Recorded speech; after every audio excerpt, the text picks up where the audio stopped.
Sholat, tapi pikiran melayang. Begini jawaban Rasulullah yang menggetarkan hati. Pada suatu majelis Rasulullah, suasana terasa begitu tenang. Para sahabat duduk melingkar menyimak setiap perkataan beliau dengan penuh perhatian. Namun, di antara mereka, ada seorang sahabat yang tampak gelisah. Jemarinya saling menggenggam, matanya menunduk, dan napasnya terasa berat.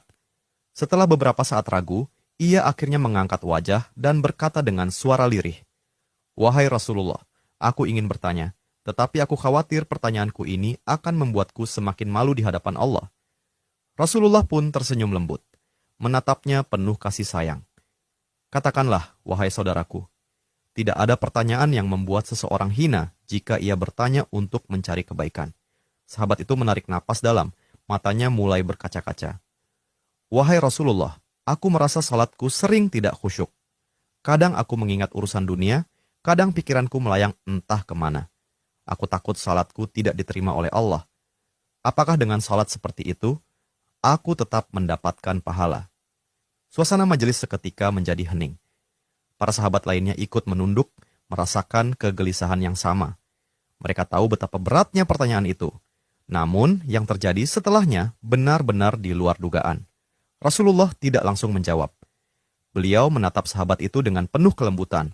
Lalu tiba-tiba air mata mulai membasahi pipi beliau. Para sahabat terkejut. Mereka jarang melihat Rasulullah menangis dalam situasi seperti ini. Dengan suara bergetar, beliau berkata, "Demi zat yang jiwaku berada di tangannya, sungguh setan tidak akan pernah berhenti berusaha mencuri bagian dari sholat seorang hamba hingga ia teralihkan. Tetapi ketahuilah, Allah tetap melihat usahamu." Rasulullah menarik napas dalam, lalu melanjutkan, "Wahai saudaraku, jika engkau meninggalkan salat hanya karena takut tidak khusyuk, maka setan akan menang. Tetapi jika engkau tetap berusaha salat meski pikiranmu teralihkan, ketahuilah bahwa setiap kali engkau berusaha kembali kepada Allah dalam salatmu, saat itulah Allah menyambutmu." Mendengar itu, sahabat tersebut tak mampu menahan tangis. Begitu pula para sahabat lainnya. Kemudian Rasulullah melanjutkan dengan penuh kelembutan. Bayangkan seorang ibu yang melihat anaknya berjalan ke arahnya, tetapi anak itu sering jatuh dan tersandung. Apakah sang ibu akan marah? Tidak.